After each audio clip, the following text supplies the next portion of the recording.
সবাইকে স্বাগত জানাচ্ছি অমর একুশে গ্রন্থমেলা। আজ আছি সোহরাওয়ার্দী উদ্যান প্রাঙ্গণে।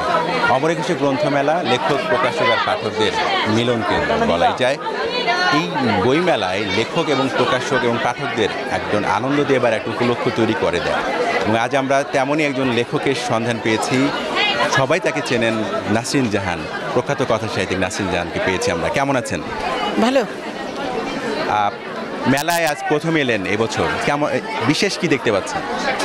মানে সবাই জানে যে একটা অস্বস্তি ছিল, একটা দ্বিধা ছিল, ভয় ছিল, কেমন হয় মেলা একটা গণ অভ্যুত্থানের পরে। আমারও এই জন্যই মানে 3-4 দিনের মধ্যে হয়তো চলে আসতাম, এক সপ্তাহ দেখলাম আর কি অবস্থা। পরে দেখলাম না, সবই আগে যেরকম হতো তেমনই হচ্ছে। সব সংখ্যা কাটিয়ে আবার প্রাণের বইমেলার মতো বইমেলায় হয়ে গেছে, এটা ঠিক আগের মতোই। আমি বলছিলাম যে বইমেলা এলেই লেখক, প্রকাশক, পাঠকের সরাসরি দেখা করার সুযোগ তৈরি হচ্ছে। এই বিষয়টা কেমন লাগে যখন পাঠক এসে বলে আমি আপনার ওই উপন্যাসটা পড়েছি, আমাকে ওই উপন্যাসটা খুব প্রভাবিত করেছে, কেমন লাগে? এইটা সাংঘাতিক ব্যাপার। কারণ কি আমি এমন কিছু পাঠক পেয়েছি, মানে সাংঘাতিক। মানে এটা আমি একটা সময় হয় কি ফেসবুক থাকে না, আমি ফেসবুকে কোনোদিন যুক্ত হইনি, হতে চাইনি। গত 5-6 বছর আগে বাধ্য হয়েছি। ওই পাঠককে এসে মেলায় খুঁজে এক একটা বই নিয়ে অদ্ভুত অনুভূতি প্রকাশ করে একটা পর্যায়ে বলছিলেন যে খুব মনে হচ্ছিল আপনার সঙ্গে কথা বলি, কিন্তু কেউ আপনার ফোন নাম্বারও দেয় না, ঠিকানাও দেয় না। মানে এরকম হয়েছে 7-8 বছর, 10 বছর, 15 বছর পর একজন পাঠক আমাকে খুঁজে পেয়েছে মেলায় এসে। আমি বলছিলাম যে আপনি একজন কথা সাহিত্যিক, কিন্তু আমরা তো জানি যে আপনি কবিতার ভুবনেও পা রেখেছেন। কবিতা আসলে আমাকে সবাই বলতো কি যে আপনার কথা সাহিত্যের অনেক কাব্যিক, এত কাব্যিক কেন? তো মনে হয় কথা সাহিত্যের ভার কমাতে আবার কবিতা এসেছি। কবিতাও লিখছি, কবিতা বেশি দিন না, কথা সাহিত্য সারা জীবন লিখছি এখনো। কোন পরিচয়টা বেশি ভালো লাগে? কথা সাহিত্যিকই, সারা জীবন কথা সাহিত্য করেছি। কবিতা লিখছি 4-5 বছর, আর কথা সাহিত্য তো আমার ক্লাস 6 থেকে। লিখবার ক্ষেত্রে কোন জায়গাটা আসলে গুরুত্ব দেন বেশি? জায়গা, স্পেস। আপনি কোন বিষয় ধরে আগান? বিষয় খুবই আমার, যদি ছোট কথায় বলি, মনস্তত্ত্ব। যে আমি মনে করি যে মানুষের একটা মন দিয়ে, মানে একটা ভিখারিও যদি মানসিকভাবে নিজেকে প্রবোধ দিতে পারে, তাইলে তার অনেক মানুষ ক্ষুধায় কাঁদে না আসলে, ক্ষুধার অপমানে কাঁদে আমার মনে হয়। যে ক্ষুধা আছে না, যে একটা ধরা যাক একজন দরিদ্র, সে সন্তানকে খাবার দিতে পারছে না, না খেয়ে আছে, এটা তার কাছে লাগে না যে আমি ছোট হয়ে যাচ্ছি সন্তানের কাছে? এটা পুরাটাই কিন্তু ব্যাপার। এই যে ফিলিংটা সে নিজেও বুঝে উঠতে পারে না যে মনের কারণেই সে নিজে মরে যাচ্ছে, মনের কারণেই। আর সন্তানেরাও যদি বুঝতো যে বাবা নিশ্চয়ই বাবার কোনো আছে, মানে বাবা পারছে না, এই জন্য বাবার কোনো ব্যর্থতা দায়ী না, এই আমি মনকে দায়ী দিই। সেটা যে কোনো স্পেস, সে মানে যে কোনো চরিত্র, আমার চরিত্রের ব্যাপারে কোনো বাদ বিচার নেই। আমরা আপনার নামটা যদি অনলাইনে সার্চ দিই, সবার আগে যেটা চলে আসে সেটা হচ্ছে উরুক্কু, আপনি জানেন। তো এই যে একটা বইয়ের ব্যাপারে এত জনপ্রিয় হওয়া, সেটা অনেক সময় কি আপনাকে বিব্রতও করে কিনা? করেছে একটা সময়। যেমন ধরা যাক, এটা কারণ আছে, যেমন ধরা যাক এটা গত শতাব্দীর বই, এটা অনেকে ইদানিং বলে যে নাসরিন জাহানের উরুক্কু কীভাবে পেল, নিশ্চয়ই লবিং হয়েছিল, এই কথাও ইদানিং হয়। আমি বললাম যে উরুক্কু লবিং হলে লবিংয়ের বই কোনো দিন এত এখন পর্যন্ত মানে প্রাসঙ্গিক থাকতো না। যাই হোক, ওর পরে যখন বইটা বেরোলো তখন তো কোনো খবর ছিল না। পুরস্কার পাওয়ার পরেই আমি এখানে আসার পর দেখি অটোগ্রাফ দিচ্ছি, আমার উপরে ঝাঁপিয়ে পড়ছে মানুষ। তখন হঠাৎ করে আমার মনে হলো যে আচ্ছা, আমি কি বাজারি ধারার লেখক হয়ে গেলাম? উরুক্কু কি বাজারি ধারার উপন্যাস হয়ে গেল? এরকম একটা সাংঘাতিক আমার ভিতরে এমন প্রভাব ফেলেছিল যে উরুক্কুর পরে 2টো উপন্যাস লিখেছে পুরা মিথ নির্ভর, যে পাঠক সরে গেছে আমার কাছ থেকে। এইটাই হলো একটা ব্যাপার। আমি একদম পরের উপন্যাসটা এমনই মিথ নির্ভর, এমনই নিরীক্ষামূলক যে পাঠক, আমার যারা পাঠক তারাও কমিউনিকেট করতে পারে না সহজে। খুব দুঃখ পেয়েছে তারা, উরুক্কুর পরে আপা এটা কী করলেন, এটা কেন লিখলেন? লেখালেখির ক্ষেত্রে বিভিন্ন বিষয় বেছে নেওয়ার বিষয় থাকে, পাঠকের মনস্তত্ত্ব বুঝে লেখার একটা বিষয়। আপনি বলছিলেন মনস্তাত্ত্বিক উপন্যাসের ক্ষেত্রে উরুক্কু অবশ্যই মনস্তাত্ত্বিক জায়গা থেকেও লেখা।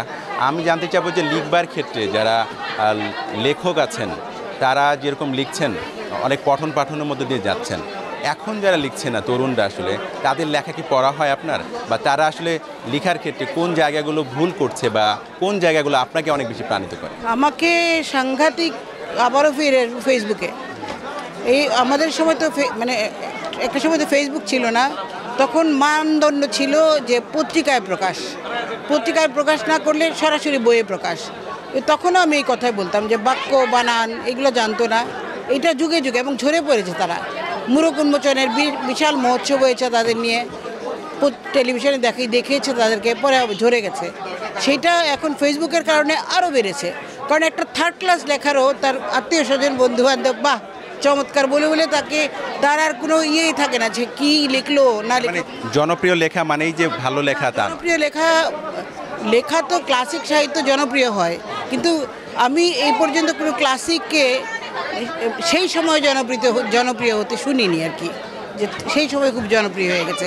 আমার উরুক্কু হয়েছে ওইটা মিডিয়ার কারণে পরিচিত হয়েছে, মানুষের হাতে চলে গেছে, ওইটা একটা বিষয়। আর আসলে এখন পাঠনটা ভালো বই খুব কম পাঠক পড়ছে, কারণ আমি নিজে অনেককে বলেছি যারা তরুণ লেখক, যাকে মনে হয় যে একটু কিছু সম্ভাবনা আছে, বলেছি, আমি নাম বলেছি এই বইগুলো পড়ো। আমরা তো খুঁজে পড়তাম, কত কষ্ট করে একটা বই খুঁজে পড়তাম। আপনি ছোটবেলা থেকেই লিখেন এবং ছোটবেলা থেকেই অনেক জনপ্রিয় ছিলেন, আপনার লেখা দেখে আহসান হাবিব বিস্মিত হয়েছিলেন, আপনি কোনো একটা ইন্টারভিউতে বলছিলেন। আসলে আমার একটা প্রশ্ন এখান থেকে, লেখক কি আসলে হওয়া যায় নাকি আসলে লেখক হয়ে জন্ম নিতে হয়? আসলে এটি কি? না, লেখক হয়ে কেউ জন্ম নেয় না, এগুলো ভাগ্য টাগ্যর ব্যাপার, এগুলো ভাগ্য না, হয়ে কেউ জন্ম নেয় না। এটা এক একজনের এক একটা থাকে যে আমার এটা একটু বড় হতে যেমন আব্বা চাইতেন আমি লিখি, এটা একটা ব্যাপার। আর আমি লাইব্রেরি থেকে বই এনে পড়তাম, খুঁজে বই পড়তাম, বই না পড়লে আমি লিখতে পারতাম না। ভালো বই পড়েছি বলে আমার অল্প বয়সেও আহসান হাবিব আমার লেখা চেপেছেন, স্কুলে পুরো কারোর লেখা উনি কোনোদিন ছাপেন না, আর ওইখানে ছাপার ফলে সবার চোখে পড়ে গেছে যে কী ব্যাপারে এই বইটার লেখা ওখানে ছাপা হচ্ছে কেন, এটা সব। এখন আমি কিছুক্ষণ আগে বলছিলাম যে এখন অনেককে আমি বইয়ের নাম বলে দিই, এইটা পড়ো, আমি দেখলাম যে এরপরে তাদের কোনো খবরই নেই, বিকারই নেই, মুখে তুলে দিচ্ছি না, তাও নিচ্ছে না, এইটা খুব খারাপ লাগে এখনকার লেখক। নাসরিন জাহান অনেক জনপ্রিয়, তার অটোগ্রাফ অনেকে চায়, কিন্তু আমি জানতে চাবো নাসরিন জাহান কার অটোগ্রাফ পাওয়ার জন্য মুখে ছিলেন, বা এখনও কোন লেখকের? মানিক বন্দ্যোপাধ্যায়ের, ওনাকে পাইনি, ওনার মার্কেজের। মনে হলো যে পৃথিবীতে একবার মার্কেজের সঙ্গে দেখা হইলে বলতাম অটোগ্রাফ দিন, সৈয়দ আলিল্লাহ ইনাদের অটোগ্রাফ। আর তারপরে আমি নিয়েছি যে আমার দুজন লেখক, হাসান আইজুল হক, তারপরে ইলিয়াস ভাই, আক্তার জমিন ইলিয়াস, ওনাদের অটোগ্রাফ আমি নিয়েছি। এটা আপনার পুরস্কারের ঝুলি কিন্তু বেশ সমৃদ্ধ বলবো। পুরস্কার পেলে কেমন লাগে এবং এটা কি লেখককে এক ধরনের দায়গ্রস্ত করে দেয় কিনা আরও ভালো লিখবার? আমি প্রতিটি পুরস্কারে, যে ফিলিপসের সময় বলেছি, বাংলা একাডেমির সময় বলেছি, মঞ্চে পুরস্কার প্রাপ্তির অনুভূতি জানিয়েছি যে অনেকেই বলে পুরস্কার দায়িত্ব বাড়িয়ে দেয়। পুরস্কার কি লেখকের চেয়ে বড় নাকি? পুরস্কার কিভাবে দায়িত্ব বাড়ায়? লেখকের দায়িত্ব নিজের দায় নিজের কাছে। এগুলো পুরস্কার হলো পেলাম, ভালো লাগা দেয়, অবশ্যই ভালো লাগা দেয়, মানে বাঁচতে ভাল লাগে। ব্যক্তি মানুষের লেখক, আমার মনে হয় যে আমি পুরস্কারে আমার লেখার কোনো হেরফের হয়নি। আমি যা লিখতাম পুরস্কার পেলেও লিখতাম, না পেলেও লিখতাম, কিন্তু ব্যক্তি আমার ভালো লেগেছে, এটা ভালো লাগতেই না, লাগেনি এই কথা তো বলা যাবে না। আমি সবচেয়ে জানতে চাইবো আপনার প্রত্যাশার জায়গা থেকে, যে আজ থেকে 10 বছর পর বা কোন জায়গায় নিজেকে দেখতে চান? আসলে আমি জানি না, কারণ কি আমি কোনোদিন ভাবিনি স্মৃতি কথা লিখব। আমি সবসময় বলতাম, জিজ্ঞেস করলে একদম, গত বছরও বলেছি, প্রশ্নই আসে না, আমি লিখবই না। কিন্তু আমি লেখা শুরু করেছি এবং এবছর স্মৃতি কথার বই বেরোচ্ছে। আমি কবিতার কথা বলতাম, মানুষ বলতে কবিতা লিখবো, আমাকে না আমার গদ্যের মধ্যেই কবিতা আছে, কিছুতেই না। এত দৃঢ় প্রত্যয়ে অটুট ছিলাম, পরে আমি এসে গেছি কবিতায়। ফলে আমি জানি না 10 বছর পরে আমি নিজেকে কোথায় দেখতে চাইবো। প্রত্যাশার জায়গা থাকে না মানুষের, না লেখক জীবনের প্রত্যাশা কি? অনুবাদ হোক আমার বই, মানে ভালো অনুবাদ হোক, ভালো অনুবাদে পৃথিবীর কোথাও আমার বই যাক, ভালো অনুবাদ হয়ে, অনুবাদ হলেই হবে না, অসংখ্য ধন্যবাদ সময় দেওয়ার জন্য। আমরাও চাই আপনার লেখা অনুদিত হোক এবং বাংলা সাহিত্য সমৃদ্ধ হোক। অনেক ধন্যবাদ। জান, কথা বলছিলাম প্রখ্যাত কথা সাহিত্যিক কবি নাসরিন জাহানের সাথে। তিনি যেটি বলছিলেন তার সাহিত্য যাতে বিশ্ব দরবারে অনুদিত হয় সেই প্রত্যাশা তিনি করছেন। আমরাও চাই বাংলা ভাষার সাহিত্য সমৃদ্ধ হোক, বিশ্ব দরবারে পৌঁছে যাক। এই ছিল আজকের বইমেলা থেকে। সবাই ভালো থাকবেন।